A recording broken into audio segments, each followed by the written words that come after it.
Et si en 2025, on arrêtait de se mettre la pression? Parce qu'honnêtement, on n'a pas besoin de tout révolutionner pour avancer. Parfois, c'est un tout petit changement, une toute petite habitude qui fait un grand impact. Bienvenue dans la nouvelle série Petits pas, grands impacts. On va parler de micro-actions, de moments simples et de tout ce qui peut transformer votre quotidien sans que vous ayez besoin de tout chambouler. Spoiler, cette année, on avance, mais en douceur. Bienvenue dans Réflexion sauvage. Ici, c'est l'endroit où on se lâche. On parle de ce qui nous fait vibrer et surtout, on dit les choses comme elles sont. Je suis Andy et ensemble, on va explorer la vie sans filtre, les relations, le self-love et toutes ces petites réflexions qui nous rendent plus fortes. Installe-toi confortablement, prends un café, un thé ou un verre de vin et prépare-toi à des discussions 100% vraies, pleines de rire et de réflexion. Allez, c'est parti. Réflexion sauvage, let's go.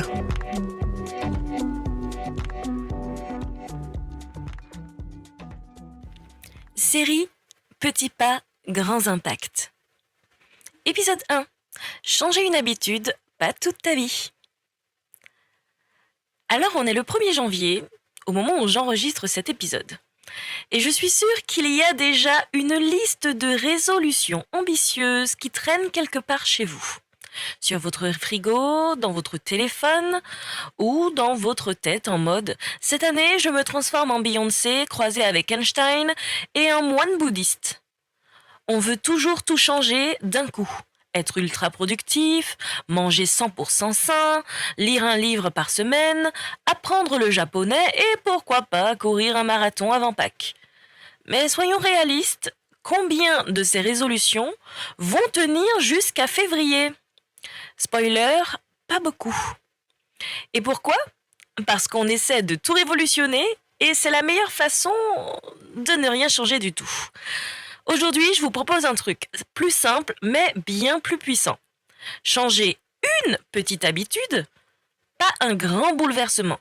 Juste une mini-action qui peut tout transformer. Parce que oui, les grandes victoires commencent par des petits pas. Et on va voir ensemble comment faire. Spoiler, ça ne demande même pas de suer sur 100 squats par jour.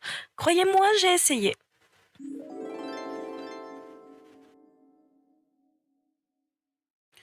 Alors, pour rentrer dans le cœur du sujet, je vais vous parler d'une anecdote vraiment trop marrante aujourd'hui. Les 100 squats de la honte, ou l'art de viser trop haut et de s'écraser avec style. C'était un grand moment d'optimisme naïf qu'on appelle les 100 squats par jour. Ça fait 2 ou 3 ans, j'étais pleine de bonnes intentions, gonflée à bloc par cette énergie bizarre qu'on a en début d'année. Vous savez, ce moment où on pense que l'année d'après sera l'année où on deviendra cette personne hyper disciplinée qu'on admire sur Instagram. Vous voyez le genre, des muscles en béton, une routine parfaite et une aura de motivation qui ferait rougir un coach sportif. Donc premier jour, me voilà en mode warrior, sans squat. Ça pique, ça brûle, mais je tiens. Je me dis, waouh, je suis invincible, franchement, facile, en 3 mois, je vais avoir des cuisses qui cassent des noix. Deuxième jour, les courbatures arrivent. Mais je suis encore debout. Bon ok, mes jambes tremblent un peu, mais quand je descends pour m'asseoir, rien d'insurmontable. Je me sens comme une héroïne de film genre Rocky qui monte les escaliers, tu vois. Jour 3, là c'est le drame. Je ne pouvais même plus marcher normalement. Chaque escalier ressemblait à l'Everest. Chaque mouvement était une torture. Je vous jure, j'avais l'impression d'être dans une reconstitution historique d'un champ de bataille. Genre moi l'héroïne déchue, qui traîne ses jambes meurtries jusqu'à la cuisine en cherchant du réconfort dans un biscuit.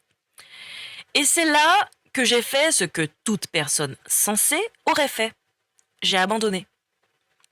Parce que soyons honnêtes, 100 squats par jour, ce n'est pas un challenge, c'est un suicide sportif. Et pour me récompenser d'avoir tenu 3 jours, j'ai fini affalée sur mon canapé avec un sachet de chips, à binge-watcher une série médiocre en me disant « Bon, tant pis, on réessayera l'année prochaine ». Spoiler, jusqu'à aujourd'hui, je n'ai jamais réessayé. Les leçons tirées de ce fiasco sportif, c'est qu'avec le recul, cette histoire me fait beaucoup rire, mais elle m'a surtout appris un truc essentiel. Trop d'ambition, c'est la meilleure recette pour abandonner.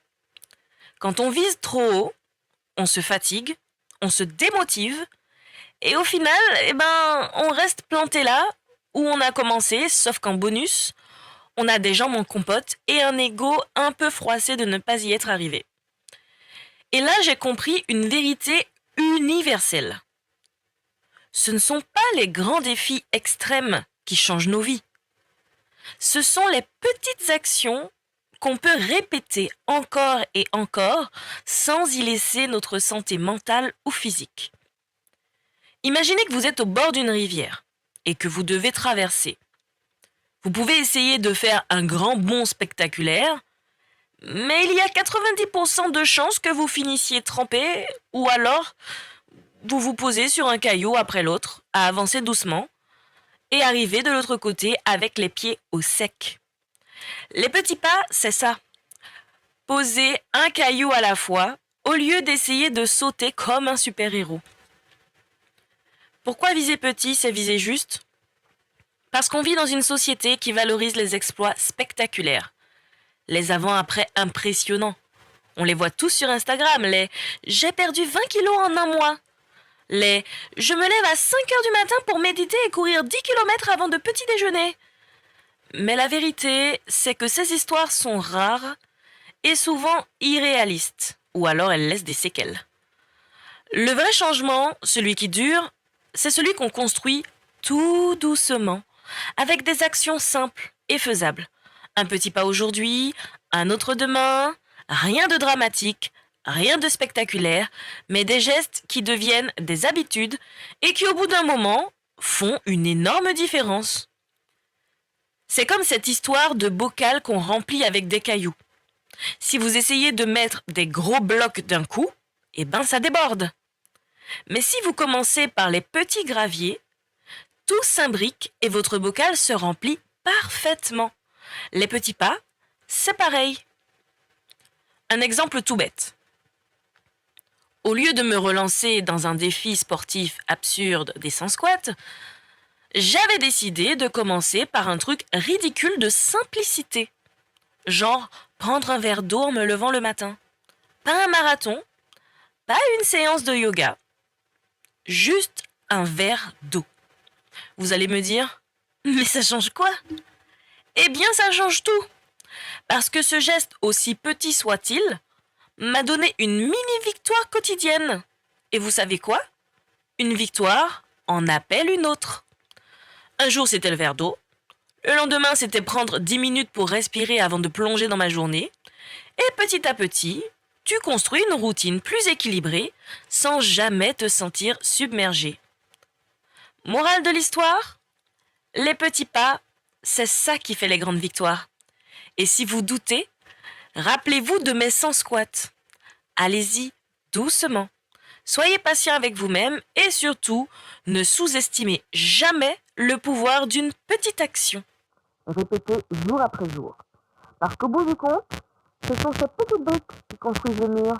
Et croyez-moi, ça vaut bien plus qu'un grand saut raté dans la rivière.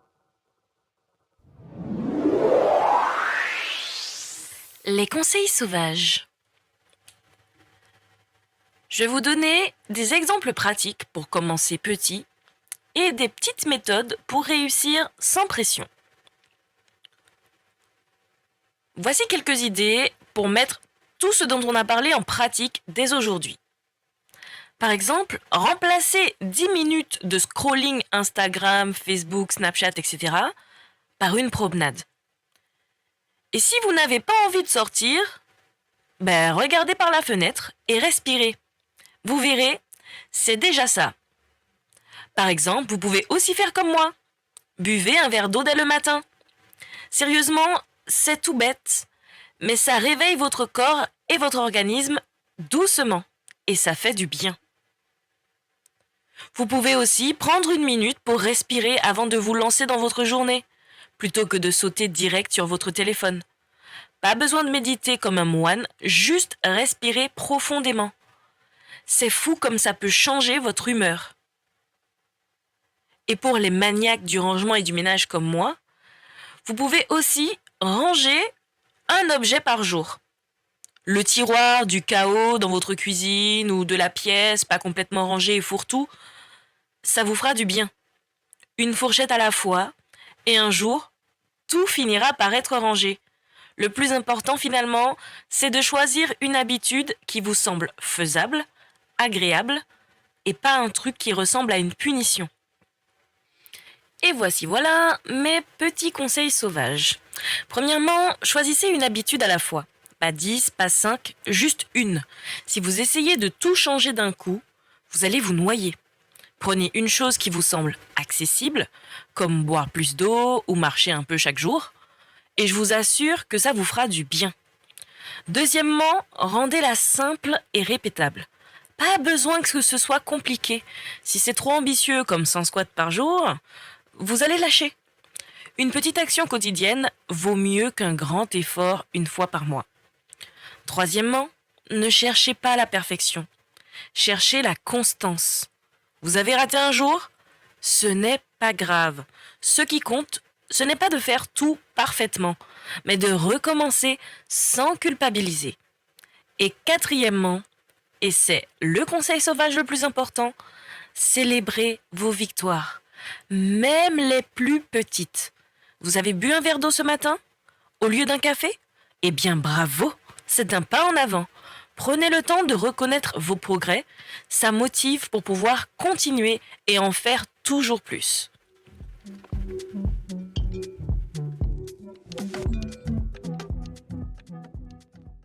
Alors voilà, pour transformer votre vie, vous voyez, vous n'avez pas besoin d'une liste de résolutions longue comme le bras ou de défis impossibles. Vous avez juste besoin d'un petit pas, une petite habitude et surtout d'un peu de patience avec vous-même. Parce qu'au final, ce sont ces petites actions qui changent tout. Et si jamais vous sentez que vous voulez tout lâcher, rappelez-vous de mes 100 squats ratés. Croyez-moi, il vaut mieux avancer doucement mais sûrement que de s'écrouler en essayant d'aller trop vite. Choisissez votre petite habitude et lancez-vous, parce que 2025, c'est l'année des petits pas avec de grands impacts. C'est parti du coup pour 2025 et avant de se quitter, je voulais vous souhaiter à tous une très très belle année, pleine de magie, de surprises et de petits pas qui mènent à de grandes victoires. N'oubliez pas que vous n'avez pas besoin d'être parfait, ni de tout révolutionner du jour au lendemain. Chaque jour, chaque petite action compte, et ça, c'est déjà une victoire en soi. Alors je vous envoie tout mon amour pour cette nouvelle année, des sourires, des éclats de rire, des moments de douceur, et pourquoi pas un peu de folie pour pimenter le tout.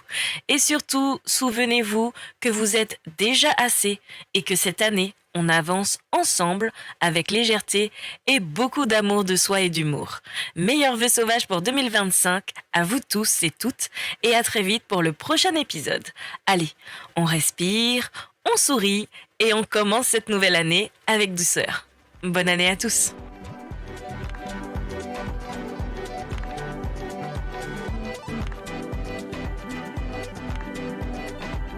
Et voilà, c'est tout pour cet épisode de Réflexion sauvage. J'espère que ça t'a fait sourire, réfléchir et peut-être même un peu bousculer. Si tu as aimé, n'hésite pas à partager avec une amie, laisser un petit avis ou tout simplement en parler autour de toi. On se retrouve très vite pour une nouvelle dose de réflexion, de rire et d'authenticité. D'ici là, n'oublie pas, reste sauvage, reste vrai et surtout prends soin de toi.